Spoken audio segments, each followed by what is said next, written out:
अब हम लोग अगला सेट देखने वाले हैं जो 25 क्वेश्चन का होगा। इससे पहले हम लोग दो सेट को डिस्कस कर चुके हैं। अब हम लोग चलते हैं क्वेश्चन नंबर 51 पे।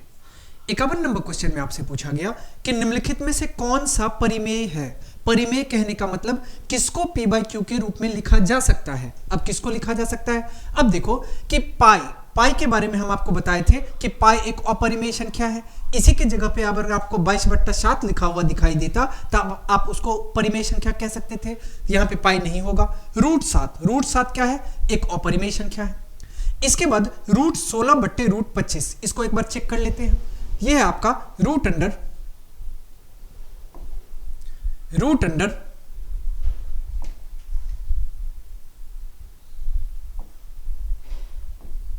16/25। इसका मतलब कितना हो गया, तो √16/√25। अब √16 कहने का मतलब किसका स्क्वायर है 16, तो 4 का वर्ग है 16। इसका मतलब रूट से बाहर 4 आ जाएगा। किसका स्क्वायर है 25, तो 5 का वर्ग है, तो यहां से रूट के बाहर 5 आ जाएगा। अब देखो 4/5 आ गया, मतलब P बाई Q के रूप में आपको दिखाई दे रहा है। P बाई Q के रूप में दिखाई दे रहा है, इसका मतलब 51 का सही उत्तर हो जाएगा ऑप्शन सी। ओके, अब हम लोग चलते हैं क्वेश्चन नंबर 52 पे।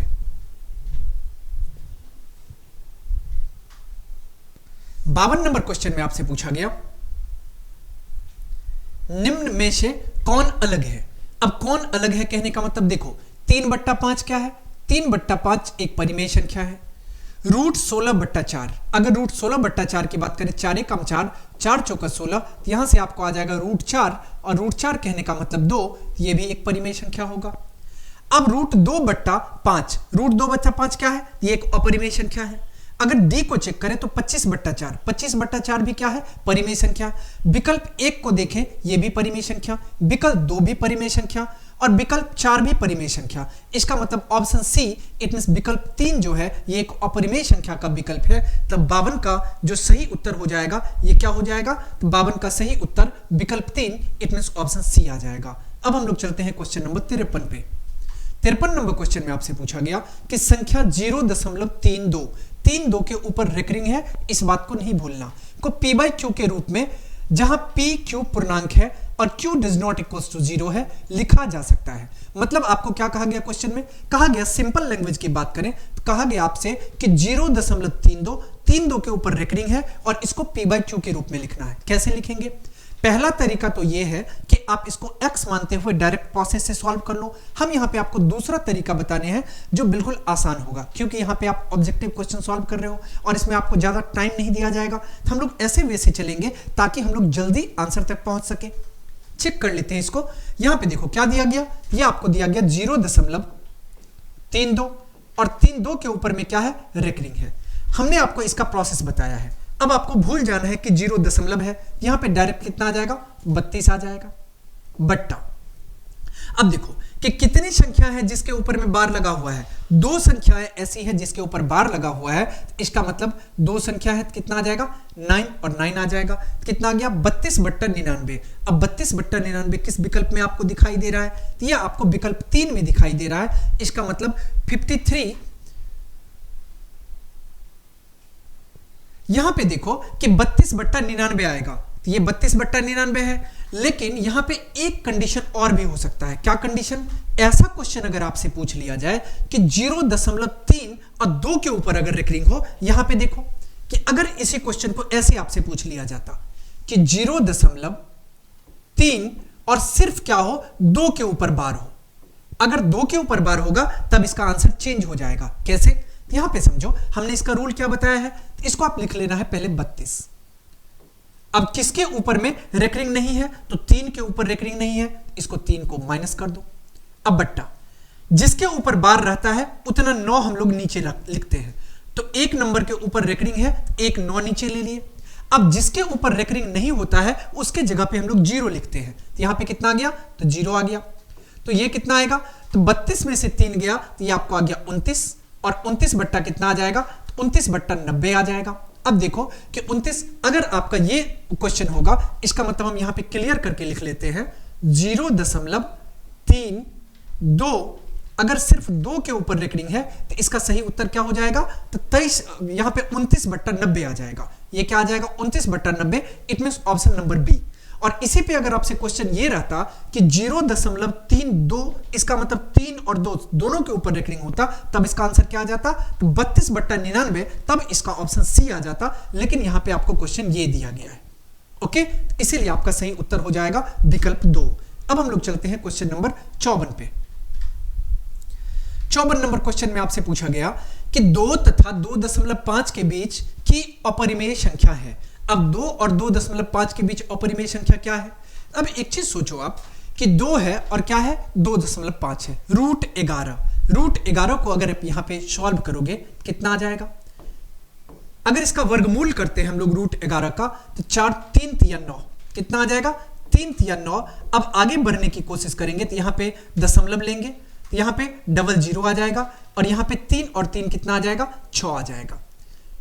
अब अगर इसको सॉल्व करेंगे तो 3 दशमलव कुछ आ जाएगा। अब एक चीज सोचो कि 3 दशमलव कुछ होगा तो निश्चित तौर पे 2 तथा 2.5 के बाद हो जाएगा, और हमें ढूंढना ऐसा संख्या है जो 2 और 2.5 के बीच का हो। इसका मतलब पहला विकल्प तो पहले ही गलत हो गया। अब हम लोग √5 की बात करते हैं। अगर √5 की बात करेंगे तो ये कितना आ जाएगा, तो यहां पे देखो, इसको चेक कर लेते हैं। 5, अब 5 का वर्गमूल निकाल लो। वर्गमूल अगर इसका निकालेंगे तो कितना आएगा, तो ये आपको आ जाएगा 2 दूना 4, 2 दूना 4, 1 5, 2 से 2 को आप जोड़ लो, ये आ गया 4, दशमलव आएगा, यहाँ पे 00 आ जाएगा। अब देखो 42 दूना 84, 42 दूना कितना आ गया, 84, 84 6 90 10 100 कितना आ गया, यहां पे आपको देखो 16 आ गया रिमाइंडर के प्लेस पे। अब देखो 2.2, इसको आप क्या लिख सकते हो, ये इक्वल आ जाएगा 2.2, आगे कुछ भी हो लेकिन ये क्या आ गया, 2.2, 2 और 2.5 के बीच का नंबर है। इसका मतलब हम लोग कह सकते हैं कि 54 का सही उत्तर क्या हो जाएगा, तो 54 का सही उत्तर हो जाएगा ऑप्शन बी, क्योंकि आपसे क्वेश्चन में पूछा गया था 2 तथा 2.5 के बीच की अपरिमेय संख्या है, तो इसका सही उत्तर क्या हो जाएगा, ये हो जाएगा ऑप्शन बी। अब हम लोग चलते हैं क्वेश्चन नंबर 55 पे। 55 नंबर क्वेश्चन में आपसे पूछा गया कि निम्नलिखित में से कौन सा कथन सही है, मतलब सत्य है। पहला कहा गया कि 2 अपरिमेय संख्याओं का गुणनफल हमेशा अपरिमेय होता है। अब देखो कि ये तो एक विवादास्पद बात हो गई, कैसे, तो 2 अपरिमेय संख्याओं का गुणनफल हमेशा अपरिमेय होगा, ऐसा कोई जरूरी नहीं है। ओके, अब ये जरूरी नहीं है, इसका मतलब इसको 100% सत्य नहीं मान सकते। अब आगे बढ़ते हैं। एक परिमेय और एक अपरिमेय संख्याओं का गुणनफल हमेशा अपरिमेय होगा, यह भी आप नहीं कह सकते। कहा गया कि एक अपरिमेय और एक अपरिमेय, ये क्या होगा, और ऑप्शन सी में क्या है कि 2 अपरिमेय संख्याओं का जोड़ हमेशा अपरिमेय नहीं हो सकता, और ऑप्शन डी में है एक पूर्णांक तथा एक परिमेय संख्या को जोड़ कभी पूर्णांक नहीं हो सकता। यहां पे देखो इसका सही उत्तर क्या हो जाएगा, इसका सही उत्तर हो जाएगा विकल्प 2। क्यों हो जाएगा, क्योंकि इसमें कहा गया कि एक परिमेय व एक अपरिमेय संख्या का गुणनफल। अब कोई परिमेय संख्या ले लो, हम परिमेय संख्या 5 ले लेते हैं, और कोई अपरिमेय संख्या ले लो, हम कोई अपरिमेय संख्या √3 ले लेते हैं। कहा गया कि इसका एक परिमेय और एक अपरिमेय संख्या का गुणनफल, गुणनफल कहने का मतलब गुना, ये कितना आ गया, ये 5√3 आ गया, और ये 5√3 क्या होगा, ये हमेशा जो होगा वो एक अपरिमेय संख्या होगा। इसका मतलब इसका सही उत्तर क्या हो जाएगा, 55 का हो जाएगा सही उत्तर ऑप्शन बी। ओके, अब हम लोग चलते हैं क्वेश्चन नंबर 56 पे। क्वेश्चन नंबर 56 में आपसे पूछा गया कि यदि n एक प्राकृतिक संख्या है तब √n है। अब सपोज करो कि n कोई भी संख्या हो सकती है, n के प्लेस पे 2 ले सकते हो, 5 ले सकते हो। यदि n एक प्राकृतिक संख्या है तो √n है, हमेशा प्राकृतिक संख्या, हमेशा अपरिमेय संख्या, हमेशा परिमेय संख्या, कभी प्राकृतिक संख्या तथा कभी अपरिमेय संख्या। इसका सही उत्तर क्या होगा, तो ऑप्शन डी होगा। 56 का सही उत्तर क्या हो जाएगा, ऑप्शन डी हो जाएगा।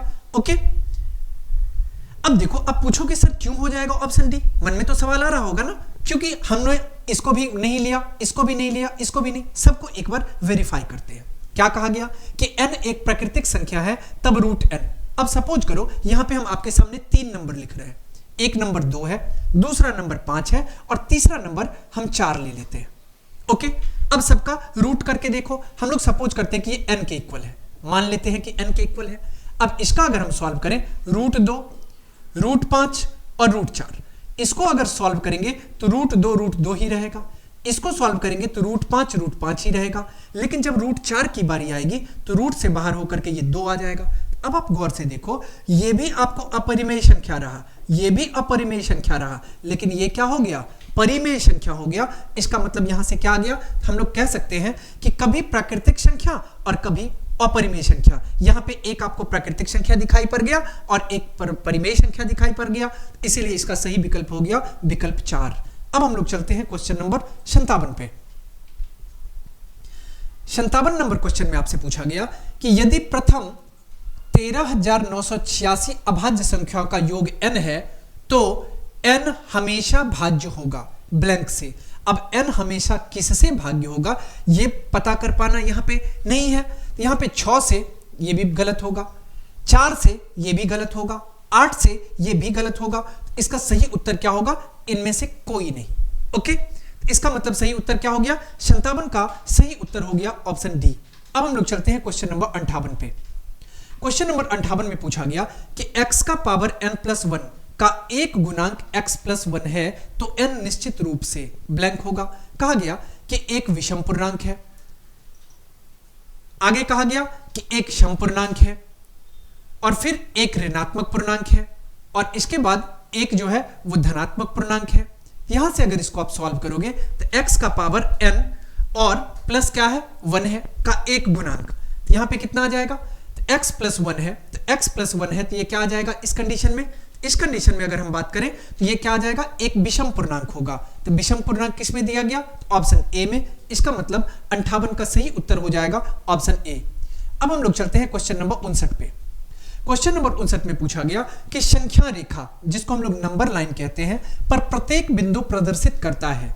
अब प्रदर्शित करता है, अब आपको यह पता होगा कि जब हम संख्या रेखा की बात कर रहे हैं तो संख्या रेखा पे क्या होता है, संख्या रेखा पे एक वास्तविक संख्याएं होती है। वास्तविक संख्या में क्या आ गया, तो वास्तविक संख्या में आपको पता है कि धनात्मक भी आ गया, ऋणात्मक भी आ गया और जीरो भी आ गया।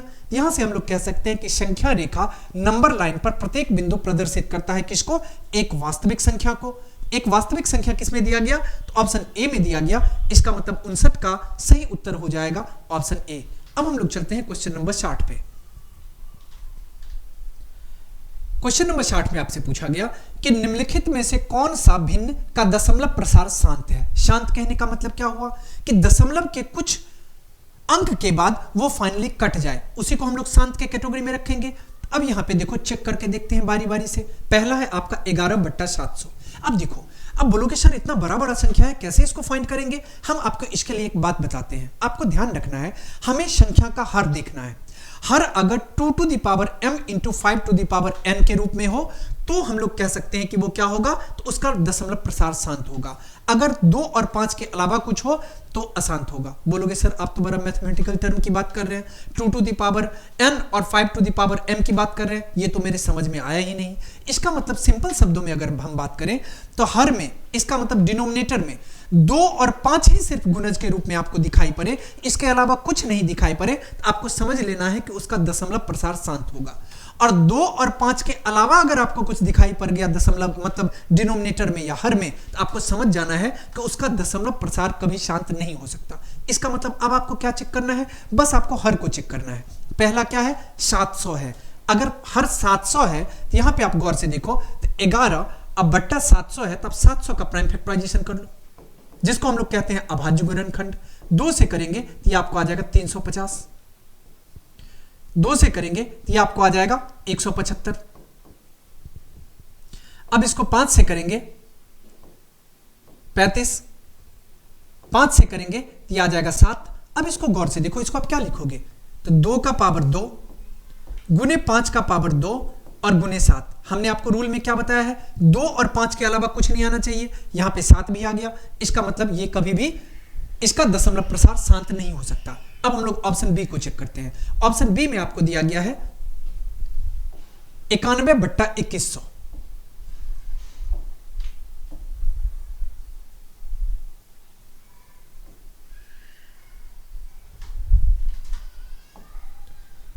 अब देखो 91, इसको आप लिख सकते हो 9391/2100।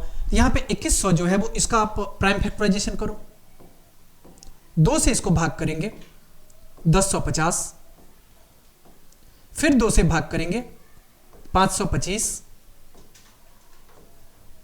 अब इसको 5 से भाग कर लो तो आ जाएगा आपको 105, 5 से भाग कर लो तो ये आ जाएगा 21, और 5 से भाग करें सॉरी 3 से भाग करेंगे तो 3 सत्ते 21, तो ये कितना आ गया? ये आपको आ गया 2 का पावर 2 गुने 5 का पावर 2 और गुने 3 और गुने 7। अब गौर से देखो कि यहां पे 2 और 5 के अलावा भी नंबर दिखाई पड़ रहा है, क्या सब? 3 और 7। हमने आपको बताया था कि हर में 2 to the power m into 5 to the power n के अलावा कुछ नहीं होना चाहिए। ये आ गया, इसका मतलब इसका कभी भी दशमलव प्रसार शांत नहीं हो सकता। अब हम लोग चलते हैं ऑप्शन सी को चेक करते हैं। ऑप्शन सी में क्या है? 343 बट्टा 2 का पावर 3 गुने 5 का पावर 3 और गुने 7 का पावर 3। अब आप गौर से देखो कि 343 को आप क्या लिख सकते हो? 343 को आप लिख सकते हो 7 गुने 7 गुने 7, क्योंकि 7 गुने 7 गुने 7 क्या होता है? 343। अब यहां पे 2 का पावर 3 गुने 5 का पावर 3 और गुने 7 का पावर 3। अब एक बात बताओ, 7 गुने 7 गुने 7 का मतलब ही तो 7 का पावर 3 होता है। यहां से 7 का पावर 3 और 7 गुने 7 गुने 7 को अगर हम कैंसिल कर ले आपको कोई प्रॉब्लम नहीं होगा। इसका मतलब यहां पे कितना आ गया? ये आपको दिखाई दे रहा है 1/2 का पावर 3 और गुने 5 का पावर 3। अब जो हमने आपको बताया था वो आपको प्रूव होता हुआ यहां दिखाई दे रहा है। क्या हमने बताया था कि हर में कभी भी 2 और 5 के अलावा कुछ नहीं होना चाहिए। यहां पे हर में आपको ओनली 2 और 5 दिखाई पड़ रहा है। ये किस में दिखाई पड़ रहा है? ये आपको विकल्प 3 में दिखाई पड़ रहा है। इसका मतलब 60 का सही उत्तर विकल्प 3 हो जाएगा। ओके, अब हम लोग चलते हैं क्वेश्चन नंबर 61 पे। 61 नंबर क्वेश्चन में आपसे पूछा गया कि सबसे छोटी पूर्ण वर्ग संख्या जो 16, 20 तथा 24 प्रत्येक से भाज्य हो। कहा गया कि सबसे छोटी पूर्ण वर्ग संख्या जो 16, 20 और 24 प्रत्येक से भाज्य हो। अब यहां पे पहले क्वेश्चन को समझो। कहा गया कि वैसी सबसे छोटी पूर्ण वर्ग संख्या क्या होगी जो 16 से भी, 20 से भी और 24 से भी विभाजित हो पाए। आपको एक कॉन्सेप्ट समझ में आएगा। कोई भी संख्या अगर किसी संख्या से विभाज्य हो रही है, इसका मतलब देखो कि 16 और 20 और 24 का जो लॉसो होगा उससे वो संख्या विभाजित होती होगी। ये बात तो बिल्कुल क्लियर है। हम लोग पहले क्या करते हैं, 16, 20 और 24 का लॉसो ले लेते हैं। यहां पे देखो 16, 20 और 24, इसका लॉसो ले लो। 4 से भाग करेंगे तो 4 चौके 16, 4 पंचे 20 और 4 छके 24। अब 2 से कर लो, 2 दूना 4, 5, 2 तिया 6। अब इसको गुना करो, कितना आ जाएगा? 4 दूना 8, 8 दूना 16, 16 पंचे 80 और 80 तिया 240। इसका मतलब अगर हम लॉसों की बात करें तो ये आपको आ जाएगा 240। अब 240 से ये भी विभाजित हो रहा है। अब 240 से अगर हम बात करेंगे तो ये देखो 240 से विभाजित तो हो रहा है, लेकिन एक कंडीशन को ये पूरा नहीं कर रहा है। कौन से कंडीशन को? कंडीशन कहा गया सबसे छोटी पूर्ण वर्ग संख्या। इस बात को ध्यान में रखना है। पूर्ण वर्ग संख्या का कहने का मतलब क्या हुआ? 240 तो पूर्ण वर्ग नहीं है। ओके, अब यहां पे 1600 को आप चेक करो। 240 से भाग करोगे आप 1600 को। अब चेक करते हैं, पहले भाग भी होना चाहिए। 1600 को अगर हम भाग करेंगे तो कितना आ जाएगा? 7 से कर लो, 7 चौक 28 का 8, हाथ में 2, 7 दूना 14, 2 16, 1680 आ गया? नहीं आएगा। 6 से करते हैं। अगर 6 से इसको करेंगे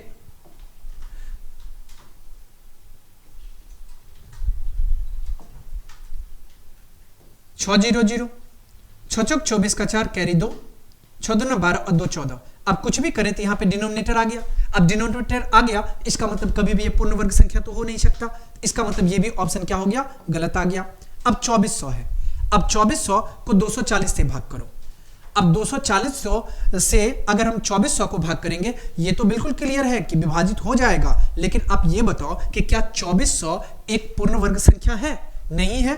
इसका मतलब आप इसको भी नहीं ले सकते। अब आपको चेक करना है 3600 को। तो अब क्या करो कि 240 से आप भाग कर लो 3600 को। 3600 को 240 एकम 240, 0, 6 में से 4 माइनस होगा 2, 3 में से 2 माइनस होगा 1, और यहां पे 0 आ जाएगा।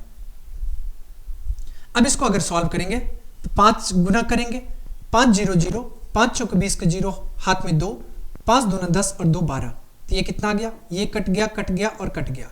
अब देखो कि इसका मतलब 3600 आ गया। अब आप बोलोगे कि 36, यहां पे देखो 3600 जो है वो 240 से विभाजित भी हो गया और पूर्ण वर्ग संख्या भी है। अब बोलोगे सर आपको कैसे पता कि पूर्ण वर्ग संख्या है? अब एक बार इसको चेक कर लेते हैं। तो रूट अंडर अगर आप 3600 करोगे तो रूट से बाहर कितना आ जाएगा, तो 6 6 है 36, अब देखो 60 आ जाएगा। अगर हम 60 का स्क्वायर करते हैं तो वही 3600 होता है, या इसको आप ऐसे डायरेक्ट लिख सकते हो, रूट 3600 यहां से कितना आ गया, 60 आ गया। हम लोग कह सकते हैं कि एक पूर्ण वर्ग संख्या भी है और साथ ही साथ 16 20 और 24 के 16 20 और 24 से विभाजित भी है। इसका मतलब आपका सही उत्तर हो जाएगा ऑप्शन नंबर डी। अब हम लोग चलते हैं क्वेश्चन नंबर 62 पे। 62 नंबर क्वेश्चन में आपसे पूछा गया कि दो संख्याओं का लघुत्तम समापवर्तक इसके महत्तम समापवर्तक का 14 गुना है। मतलब कहा गया कि एलसीएम, लघुत्तम समापवर्तक कहने का मतलब एलसीएम, एलसीएम किसके बराबर है, तो महत्तम समापवर्तक के 14 गुना। महत्तम समापवर्तक कहने का मतलब एचसीएफ, और ये एचसीएफ के 14 गुना है, इसका मतलब गुने 14। बातें समझ में आ रही हैं? अब आगे बढ़ते हैं।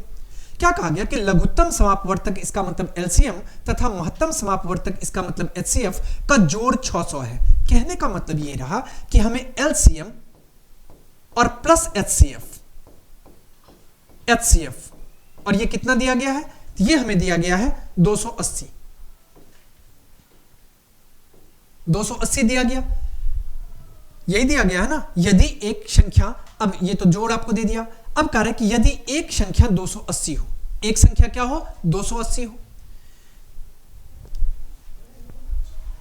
मतलब एक चीज थोड़ा सा एक बार रीचेक कर लो। क्या कहा गया कि लघुत्तम समापवर्तक तथा महत्तम समापवर्तक का जोड़ 600 है, तो यहां पे 280 ना होकर के यहां क्या होगा, 600 होगा। जोड़ कितना होना चाहिए, 600 होना चाहिए, ये 600 आ गया। और क्वेश्चन में ये कहा गया कि यदि एक संख्या 280 है, तो हम लोग मान लेते हैं कि पहली संख्या जो है, पहली संख्या ये कितना है, ये जो है वो आपका 280 है। अब एक बात बताओ कि पहली संख्या 280 है और आपको एलसीएम और एचसीएफ का सम दिया गया है। एक चीज आप सोचो, क्वेश्चन में है दो संख्याओं का लघुत्तम समापवर्तक इसके महत्तम समापवर्तक का 14 गुना है। लघुत्तम समापवर्तक एलसीएम, महत्तम समापवर्तक एचसीएफ का जोड़ 600 है। यदि एक संख्या 280 है तो दूसरी संख्या क्या होगी, मतलब आपसे दूसरी संख्या पूछा जा रहा है। कैसे सॉल्व करेंगे, यहां पे समझो। सबसे पहले आप ये देखो कि एलसीएम और एचसीएफ की बात हम करते हैं तो इसका आपको एक दिया गया है, कितना, तो एलसीएम जो है वो किसके इक्वल है, तो महत्तम समापवर्तक के 14 गुना का। अब देखो एक रेशियो तो आप फाइंड कर सकते हो कि एलसीएम और एचसीएफ ये कितना आ जाएगा, तो ये आपको आ जाएगा 14 और बट्टा कितना आ जाएगा, 1 के। अब इसको हम लोग मान लेते हैं, माना कि एलसीएम बराबर 14x और एचसीएफ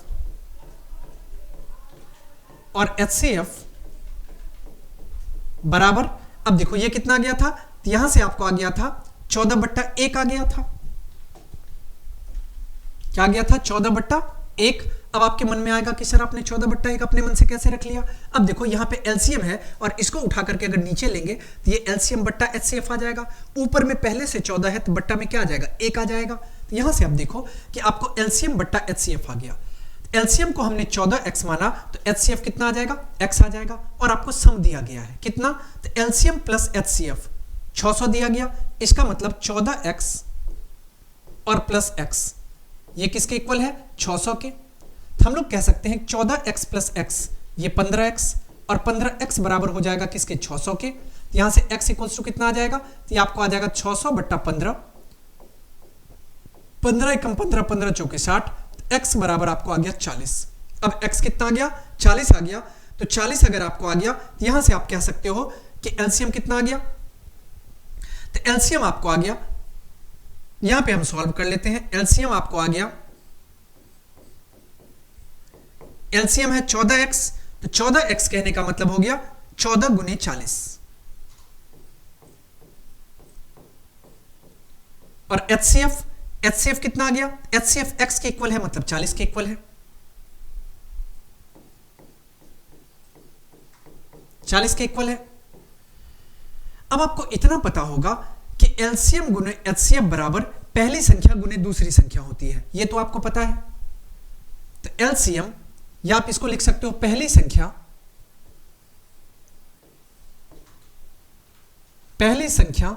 गुने दूसरी संख्या बराबर किसके होता है, एलसीएम इंटू एचसीएफ के, एलसीएम इंटू एचसीएफ। पहली संख्या कितनी है, तो पहली संख्या जो है वो 280 है, दूसरी संख्या क्या है पता नहीं, दूसरी को आप दूसरी संख्या ही रहने दो, दूसरी संख्या बराबर किसके आ जाएगा, एलसीएम कितना है, एलसीएम जो है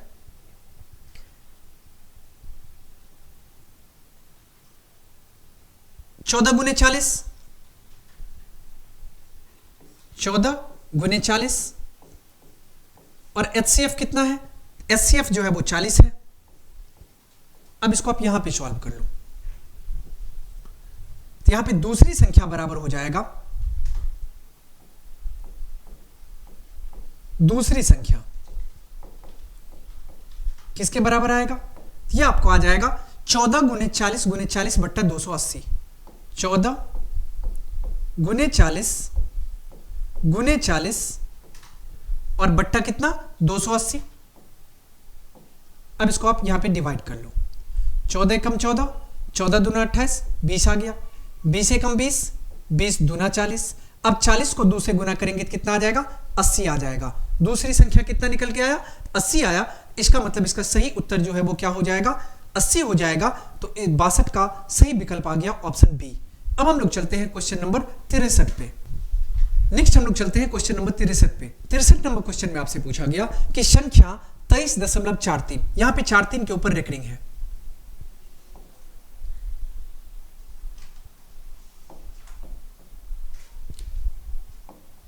(23.43) को p बाई क्यू के रूप में लिखना है। अब p बाई क्यू के रूप में लिखना है जहां q does not equal to 0 होना चाहिए। अब इसको आप क्या लिख सकते हो, यहां से आपको आ जाएगा 23.43 है, और 4 के ऊपर रेकरिंग है। इसको आप क्या लिख सकते हो, 23 प्लस 43, अब बट्टा कितना आ जाएगा, 43 अब बट्टा आ जाएगा कितना, 2 नंबर के ऊपर रेकरिंग है तो 99 आ जाएगा।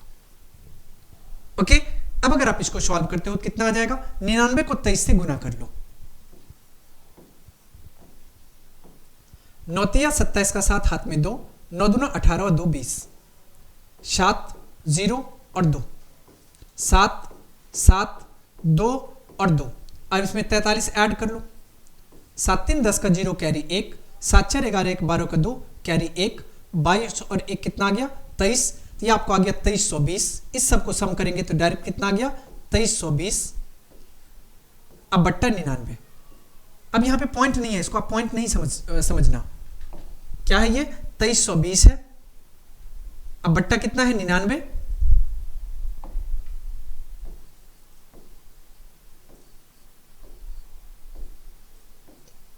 अब देखो 2320 बट्टा 99 किस में दिया गया, ये आपको दिया गया सी में, सॉरी ए में। इसका मतलब 63 का सही उत्तर हो जाएगा विकल्प 1। ओके, अब हम लोग चलते हैं क्वेश्चन नंबर 64 पे। 64 नंबर क्वेश्चन में पूछा गया कि x to the power n plus 1 का एक पूर्णांक x प्लस 1 है, सिर्फ तभी कब होगा कि जब n क्या होगा, तो n जो होगा ये एक विषम पूर्णांक होगा। इसी कंडीशन में ये इसको फुलफिल कर सकता है। इसका मतलब इसका सही उत्तर क्या हो जाएगा, इसका सही उत्तर हो जाएगा ऑप्शन बी। अब हम लोग चलते हैं क्वेश्चन नंबर 65 पे। 65 नंबर क्वेश्चन में आपसे पूछा गया कि 6 का पावर x, 6 गुने x का पावर 4 गुने y तथा 12xy का महत्तम समापवर्तक क्या होगा, यहां पे समझो।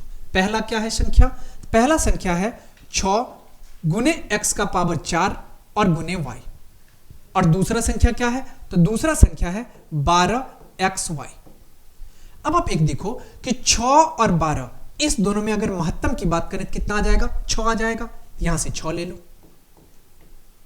इसके बाद x टू द पावर 4 और x, आपको पता है कि x दोनों का बेस सेम है, बेस सेम है तो जब महत्तम की बात आएगी तो हम लोग उसको लेंगे जिसका पावर कम हो।